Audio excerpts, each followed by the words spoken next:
Porn hub, Brazzers, Fake Taxi, xHamster इन website को promote नहीं कर रहा। इस तरह की और कितनी वेबसाइट्स, इन सब को सिर्फ एक कंपनी ऑन करती है और ये एक company trillion of dollars generate करता है, जिसका मालिक अपनी आइडेंटिटी को भी छुपा के रखता है। ओवरऑल इंटरनेट के ऊपर 4.2 मिलियन एडल्ट वेबसाइट्स हैं, जो कि 12% बनता है तमाम इंटरनेट कंटेंट का। इन सारी वेबसाइट्स को हमने एक बार ज़रूर विजिट किया है। इनमें से जो टॉप की वेबसाइट है उस पर हर साल 13 बिलियन विजिट्स आते हैं। इसी तरीके से जो सेकंड टॉप मोस्ट वेबसाइट है उस पर 9 बिलियन व्यूज़ पर ईयर आ रहे हैं। और ये जो एडल्ट कंटेंट है इसको एक सेकंड के अंदर 28,000 लोग कंज्यूम कर रहे होते हैं और हर सेकंड के अंदर 5 लाख का रिवेन्यू जनरेट हो रहा होता है। हमारे लिए तो ये चंद वेबसाइट्स हैं जो कि हमें प्लेयर प्रोवाइड कर लेती हैं कुछ मिनट्स के लिए, लेकिन पर्दे के पीछे कुछ ऐसा हो रहा होता है जिसे जानकर आपको रिग्रेट होगा कि हमने ये कंटेंट क्यों कंज्यूम किया। तो चलिए पर्दा उठा के देखते हैं।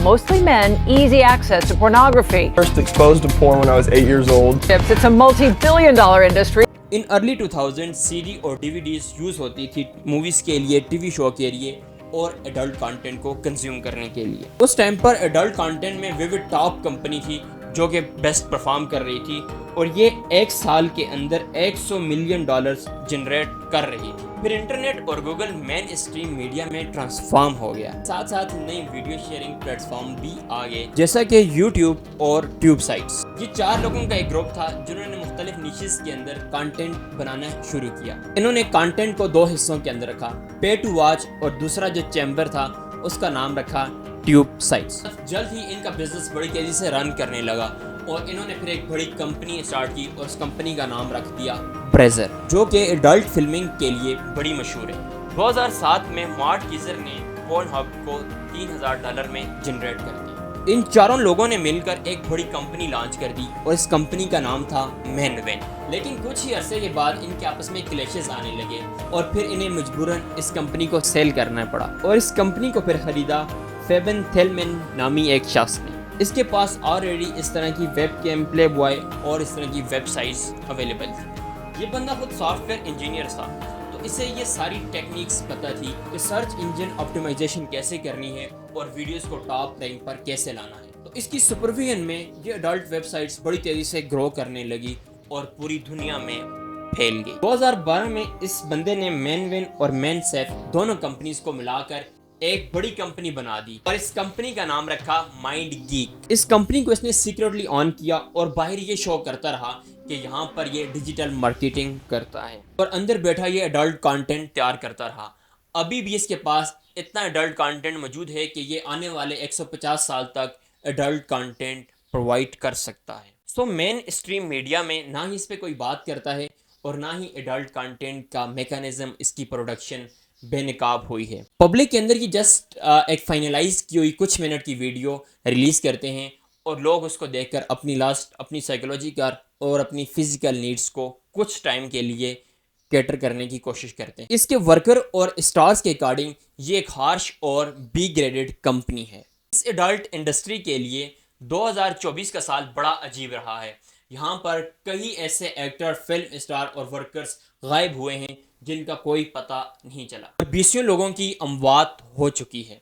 कुछ पॉपुलर नेम जैसा कि सोफिया लोनी जो कि 26 साल की उम्र में ही मर गई। एक एक्टर एमिली जो कि ड्रग ओवरडोज की वजह से हॉस्पिटलाइज्ड हुई। इसी तरह एक और फिल्म स्टार की 24 साल में ही डेथ हो गई। सिंपली इस इंडस्ट्री के अंदर mental torture, drug overdose, alcohol ये कॉमन टूल्स हैं जो कि हार्ड और टफ प्रैक्टिसेस के लिए यूज़ होते हैं। पोर्नोग्राफी के इस शैतानी चेहरे से पर्दा उठाती हैं लेना रोड, जो कि टॉप परफॉर्मर रही हैं। उन्होंने अपने कुछ इंटरव्यू के अंदर पब्लिक के लिए बात बताई है कि उन्हें एक्सट्रीम एक्टिविटीज़ परफॉर्म करने के लिए ड्रग ओवरडोजेज और अल्कोहल दी जाती थी। ये सिर्फ तो 4 लोगों की बात नहीं है, हर फिल्म स्टार के साथ यही होता है, सबकी यही कहानी है। यही रीज़न है कि इस इंडस्ट्री के बहुत सारे लोग यंग एज में ही इस दुनिया से चले जाते हैं। तो आखिर सवाल ये बनता है कि इस इंडस्ट्री में फिर भी इतने लोग क्यों आते हैं। इसकी 2 बड़ी रीजंस हैं।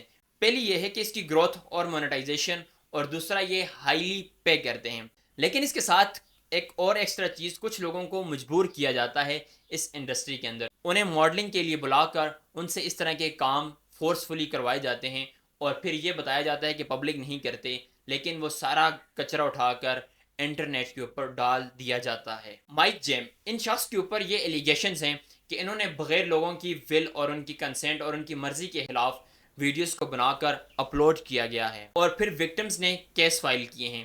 انہوں نے 100 ویڈیوز سے $17 ملین جنریٹ کیے۔ ایک فلم سٹار وومن جن کو 300 ملین پلس ویوز آئے ہیں، ان کا یہ کہنا ہے کہ I was robbed of my privacy, my dignity and peace of mind۔ وہ کہتی ہیں کہ وہ ایک اچھی بیٹی، ایک ریسپیکٹفل اور ایک جوائفل لائف گزار رہی تھی، لیکن اس سب نے اس کی زندگی تباہ کر دی۔ سیم ایلیگیشنز پورن ہب کے اوپر بھی ہیں۔ Pornhub markets itself as a mainstream site for adult content, attracting 130 million users a day, which, by the way, is reportedly more than Netflix or Amazon. More than 30 women are now suing Pornhub's parent company, MindGeek. They accuse it of exploiting them for profit, posting and promoting graphic videos of revenge, even child, all in an effort to drive up revenue. لیکن اس سب کے باوجود mind گیک جو industry ان کو رن کرتی ہے وہ خاموش رہی۔ پھر لوگوں نے ٹویٹر کے اوپر شٹ ڈاؤن پورن ہب اور اس طرح کے ہیش ٹیگ وائرل کرنے شروع کیے، اور پھر کینیڈین پارلیمنٹ نے انویسٹیگیشن کی اور اس کے اوپر کچھ سینکشنز لگائی اور تقریباً 1 کروڑ ویڈیو کو ریموو کرنے کا بھی انہیں کہا گیا۔ ایڈلٹ کانٹینٹ بہت زیادہ ہائی اماؤنٹ کے اندر اویلیبل ہے، اور ہو بھی کیوں نہ، کیونکہ اس کا کنزیومر بھی بہت ہائی ہے۔ In web sites per 1,35,000 views per minute add ہو رہے ہوتے ہیں، اور اس کی ریزن ہے ایزیلی ایکسیسیبل انٹرنیٹ، اور اس کے علاوہ 10-11 سال کے بچوں کے ہاتھوں میں بھی موبائل پکڑے ہوئے ہوتے ہیں اور وہ ان ہی چیزوں کو سرچ کر رہے ہوتے ہیں۔ ریسرچ کے مطابق 16 سے 22 سالہ لوگ اس کانٹینٹ کو کنزیوم کرنے میں سب سے زیادہ رول پلے کر رہے ہوتے ہیں، اور 11 سے 12 سال کے بچے اس کانٹینٹ تک ایکسیس حاصل کر رہے ہوتے ہیں، جو کہ بہت زیادہ ڈینجرس ہے۔ Before certain age it is too toxic. وہ اپنا مائنڈ پیٹرن، اپنا سوشل بیہیویئر سب کچھ برباد کر کے رکھ دیتے ہیں، اپنی پرسنل، انڈیویجول اور سوشل لائف کا بیڑا غرق کر دیتے ہیں۔ انفارچونیٹلی ہماری سوسائٹی میں ایڈلٹ کانٹینٹ سیکس موویز ہی سیکس ایجوکیٹر ہیں، جو کہ عورت کو ایک آبجیکٹ اور ایک ٹول کے طور پر پریزنٹ کر رہے ہوتے ہیں۔ اس کانٹینٹ میں پھنس جانے کے بعد باہر نکلنے کا دروازہ بہت دور رہ جاتا ہے۔ یہ ایڈلٹ کانٹینٹ ایموشن لیس اور ہیومن لیس ایکسپیرینس شو کر رہا ہوتا ہے۔ ایڈلٹ کانٹینٹ کا ہمارے مائنڈ کے اوپر بہت زیادہ نیگیٹو امپیکٹ آتا ہے۔ ایک ریسرچ کے مطابق، جو کہ 27 کنٹریز کے اندر مختلف قسم کی 22 اسٹڈیز ہوئی، جو لوگ اس کانٹینٹ کو زیادہ کنزیوم کرتے ہیں وہ فزیکلی ایگریشن کا شکار ہوتے ہیں، اور ان کے اندر ایموشنل مینجمنٹ بالکل ختم ہونا شروع ہو جاتی ہے۔ پورن ویڈیوز کو دیکھتے ہوئے ہمارا مائنڈ 4 گنا زیادہ ڈوپامین کو ریلیز کرتا ہے۔ اگر آپ دماغ کی بیولوجی دیکھیں تو اس میں یہ جو فرنٹل لوب ہے، یہ ہمارے ریشنل بیہیویئر کو اور کتنی اماؤنٹ کے اندر ہمیں پلیئر چاہیے ان چیزوں کو کنٹرول کر رہا ہوتا ہے، تو یہ ڈوپامین کو کم کرنے کی کوشش کرتا ہے۔ لیکن ہمارے دماغ کا جو دوسرا حصہ ہے وہ ہائی جیکٹ ہوتا ہے، وہ اس ڈوپامین کو مزید ایکوائر کرنے کی کوشش کر رہا ہوتا ہے، کیونکہ ڈوپامین ایک کک پرووائڈ کر رہا ہوتا ہے اور یہ خوش رکھنے کی کوشش کرتا ہے۔ اس طرح دماغ کے 2 حصوں کے اندر ایک کلیش اور ایک ٹکراؤ آپس میں شروع ہوتا ہے، اور خاص طور پر اگر ارلی ایج ہو تو اس میں تو مائنڈ پراپرلی ڈیولپ ہی نہیں ہوتا۔ سو اس کلیش کو مینیج کر کے دماغ کی پراپر گروتھ ہونا یہ کافی ٹف جاب ہوتی ہے اور بہت مشکل ہوتا ہے، اور ہم ان ویب سائٹس کے اوپر لگاتار دیکھتے پھنس جاتے ہیں، اور ہمارا ایک بڑا قیمتی وقت اور ہماری انرجی ضائع ہو جاتی ہے۔